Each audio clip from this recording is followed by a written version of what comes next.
Hello, Cancer. Hello. Well, this is a special reading. It's actually a love tarot reading for Valentine. It's not time bound, so whenever the energies end, they end. But yeah, it's a love tarot reading, but I'm doing it with my Nusantara deck.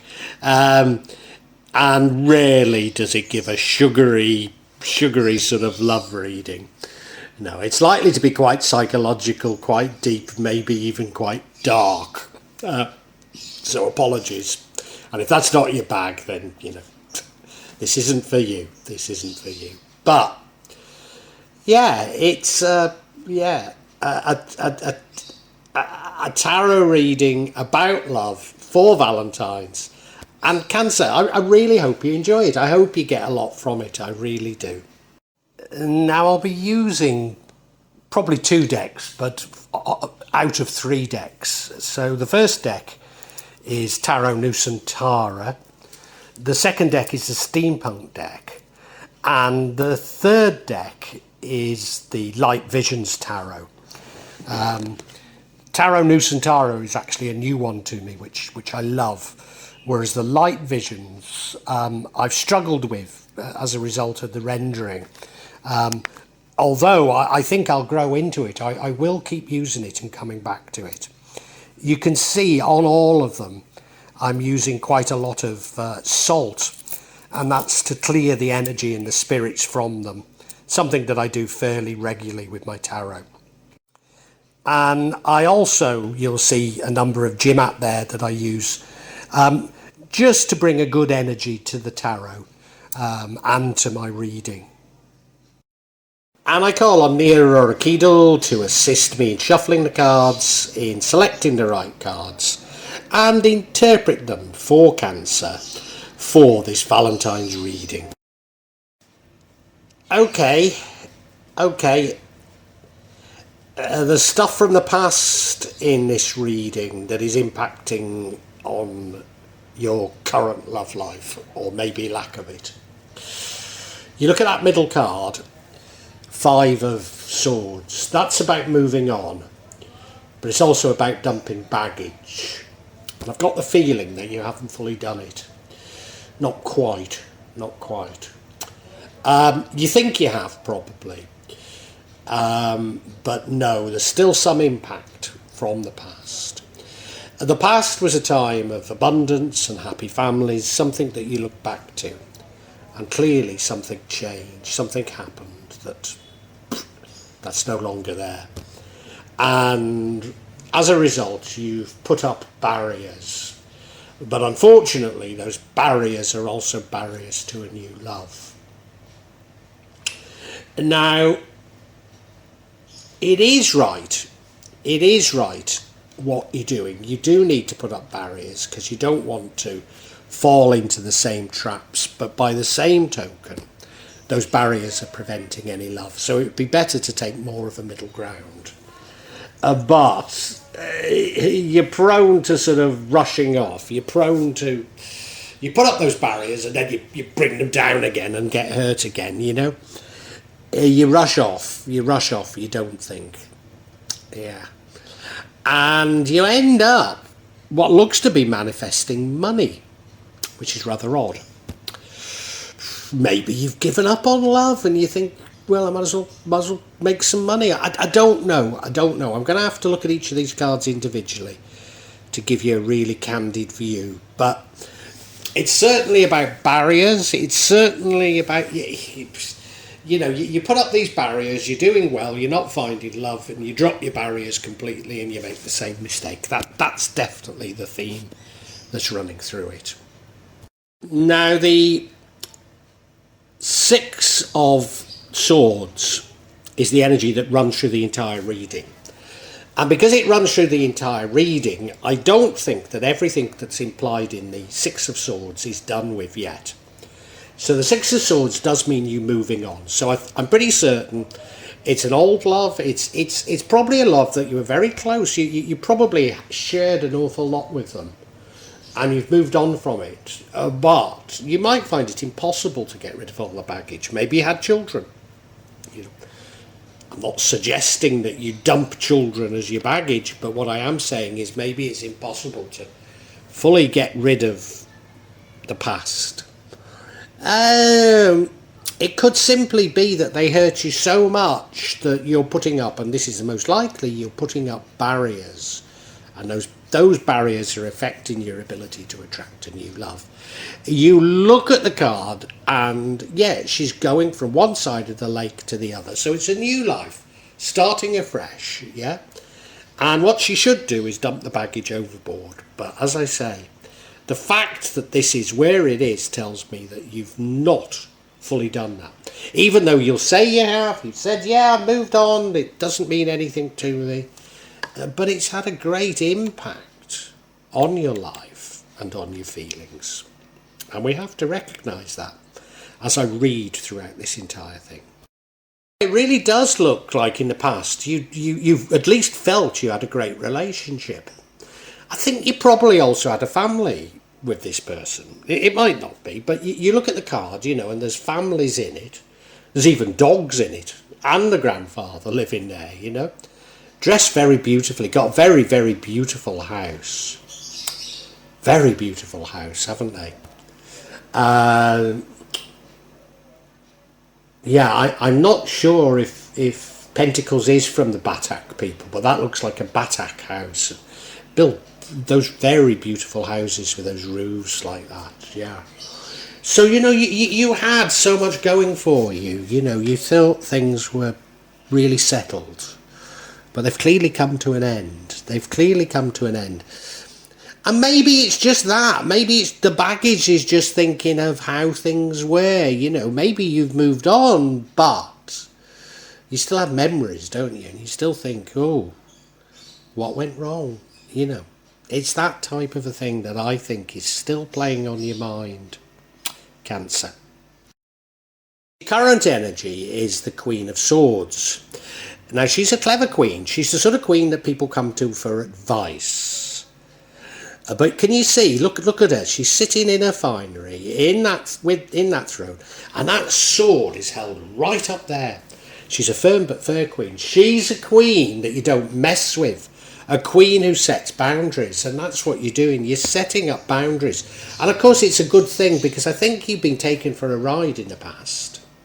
So you're setting up boundaries, but in doing so, you're not open to new love. And that, I think, is the baggage that hangs over. So you're being very firm, you're not going to fall for the same mistake again. So you're putting those boundaries up. But in doing so, you're letting the universe know you're not open to love. And I think that's a shame. And you probably do as well, don't you, Cancer? In the future, we have the Temperance card.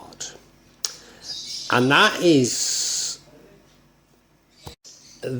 suggesting to me that you've set those boundaries a little too high. And there's later indications that you sort of get fed up with those boundaries because you're not meeting anybody and you just ignore them. So you're swinging from one to the other. And this is saying take the middle ground.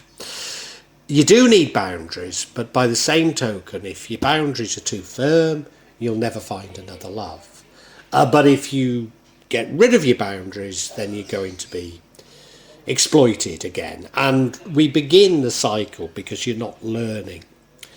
So it's asking you to be more temperate, to take more of a middle ground, to try and see things from other people's points of views. Maybe even you need to do, maybe, but just take a more temperate, a more measured, a more measured approach to life. And this is the future. And now I think chronologically before the Temperance card comes the Fool card. And the Fool is new beginnings with a wide-eyed innocence. So this is without those boundaries, you see. Going off on journeys without having consulted a map. I mean, sometimes that's a wonderful thing to do because you don't know where you'll get to. Now, when I used to do a lot of travelling in the UK, particularly in the summer, well, no, I do it in the winter as well, but particularly in the summer, I'd like nothing better than to just drive towards, where I needed to be for the next day, and pulling up at little pubs and seeing if they got a room. And I've got to say, I found some of the very best places I've ever come across in my life to stay by doing that. But I also found some of the worst. And that's what it's all about. That's what it's all about. And if you take this fool's attitude, you can see he's got the sun there, so he's feeling happy. He's got all his stuff on his back. His dogs follow him. He's not looking where he's going, and he's about to fall into the sea. So yeah, you make the same mistakes time and time again, don't you? That's the problem. That's the problem. Yeah. Now that full card was impacting positively on the outcome, whereas now we have the Knight of Swords, which impacts negatively on the outcome. Now the Knight of Swords doesn't plan either. So the Knight of Swords also gets things wrong, but the Knight of Swords is bold. The Knight of Swords is fearless. The Knight of Swords rushes into things, whereas the Fool sort of ambles into things.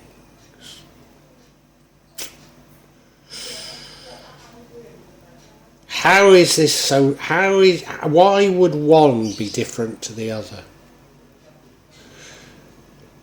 Why would one be different to the other?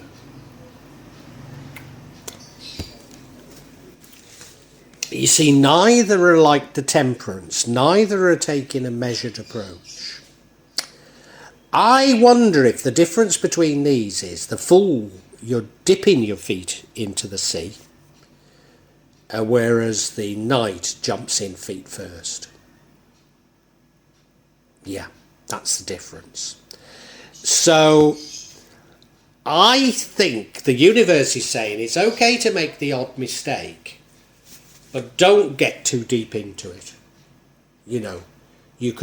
It's even okay to put your barriers up and down, but do it quickly. Don't completely remove them. Yeah. I think that's what it's telling us. I think that's it.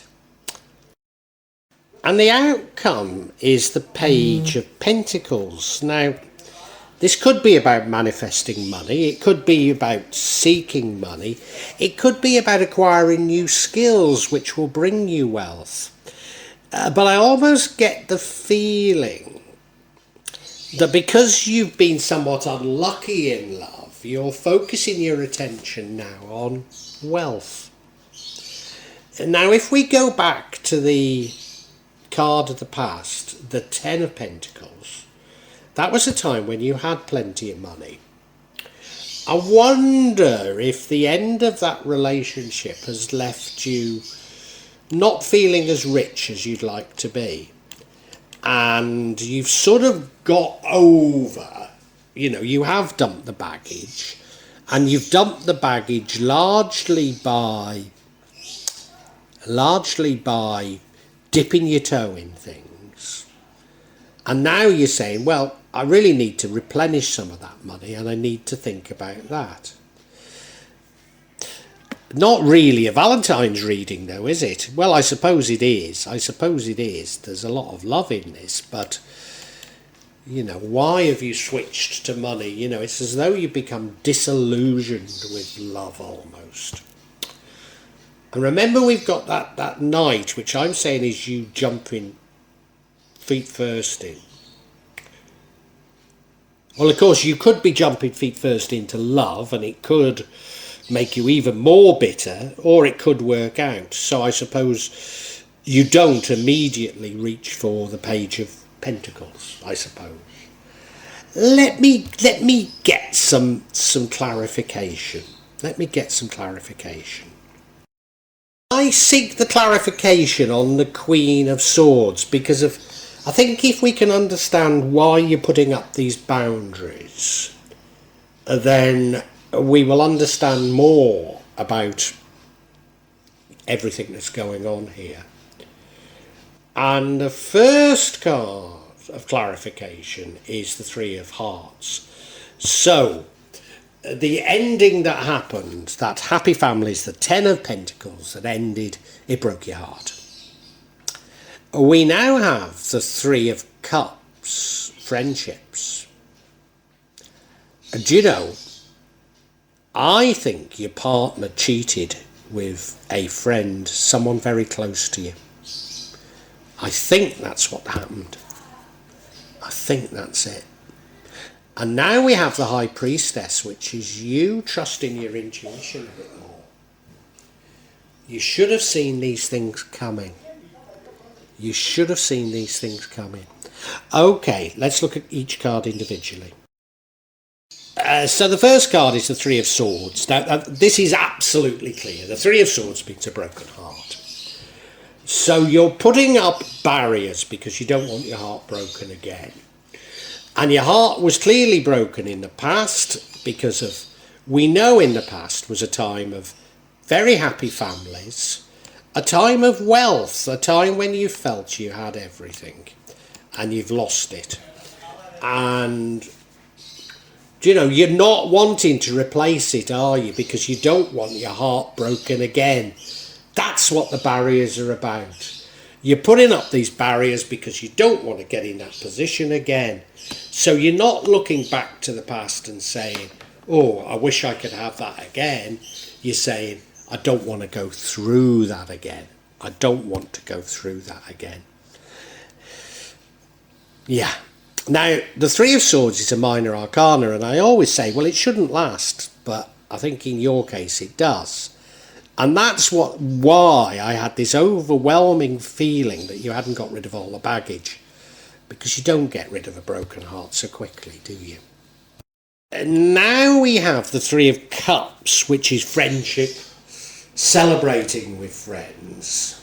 Now, it could be just saying that the way to get over a broken heart is to go out, meet with your friends, have a good time with friends. In fact, that's the most likely, isn't it? But it did come to me when the card came out that your partner had cheated on a friend.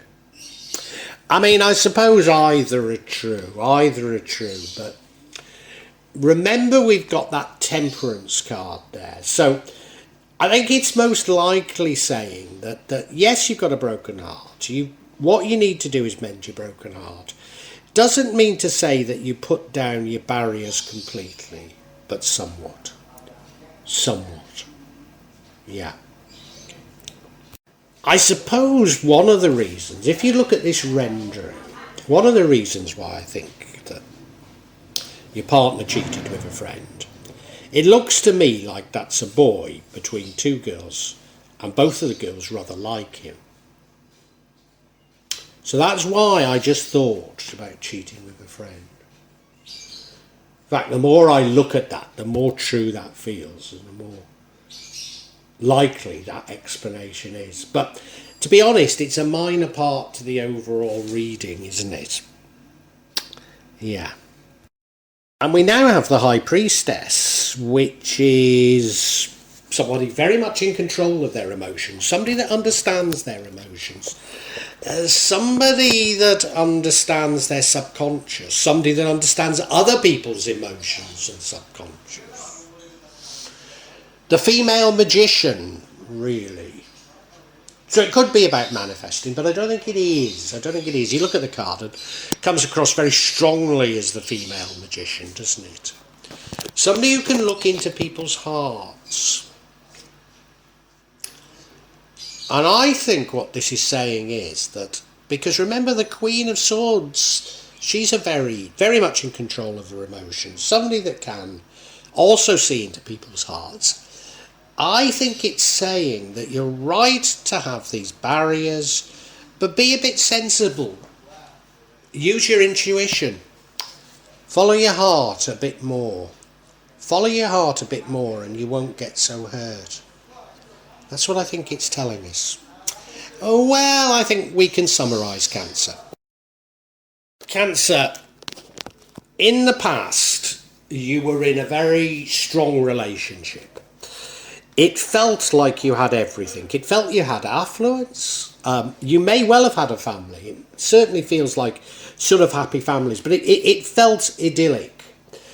And it ended, and it broke your heart. And it's possible, I'm not sure, but it's possible that it ended because your partner had an affair with a very close friend. Now, as a result of this, I think you've dumped the baggage. You've moved on, you've dumped the baggage, but you haven't, because you've got a broken heart. So you haven't, And you put up barriers, but you put those barriers up a bit too firmly. So you can't attract another love because your barriers are too strong. And the truth is, you can see inside people. You can look into people's hearts. And you're being told, yes, it's right to put up barriers, but follow your heart rather than your head a bit more. They don't need to be as firm as they are. Go with the flow. Go with what you're feeling when you meet people. Because at the moment you've got your barriers set so high, you're not going to meet anybody. And what happens is you set them so high, you're not going to meet anybody, and you realise that, and then you just release them altogether. Now, it might not be a bad thing to release them altogether, providing you can put them back up quickly again. But there's a big difference between a sort of an innocently going along and seeing what happens and jumping right into things too quickly. Big difference between those. And the jumping too quickly, it could lead to the right things, but chances are it's more likely to lead to the wrong things. And what you're being urged to do is take a more middle ground, take a more balanced view of things. Don't keep jumping in feet first, and don't set your barriers too high. You've got to find a middle ground between them. And what I think's going to happen is, because clearly the past was a time of some affluence. It wasn't just love and families, but affluence. And I think you take a decision to focus on generating wealth rather than love. And maybe love will come, love comes when you least expect it. It certainly did for me with my wife. Who would have thought I would find a Muslim girl 18 years younger than me in a bar on the other side of the world, particularly when I was already in a relationship, albeit unhappy. And yet I'm so happy now. So it just does happen. So maybe that's what he's saying. You pursue something else, and as you're doing it, maybe your barriers aren't so. Maybe you're not so guarded because you're pursuing other things, and it'll just happen. Yeah. Strange reading, wasn't it? Well, I do hope you've enjoyed Tarot from Java as an addition to my channel, The Magic of Java. Please take a look at the other videos that I have on this channel about magic from Java, and I hope that you will become a subscriber. Now, if you want to hear your next tarot reading, hit the button, and that will inform you of when I publish new readings. I'm certainly going to do a reading for every month, but maybe I will try them a bit more frequently, say a mid-month reading, and maybe also some special readings. But above all, thank you so much for listening to me. Thank you, and enjoy Java.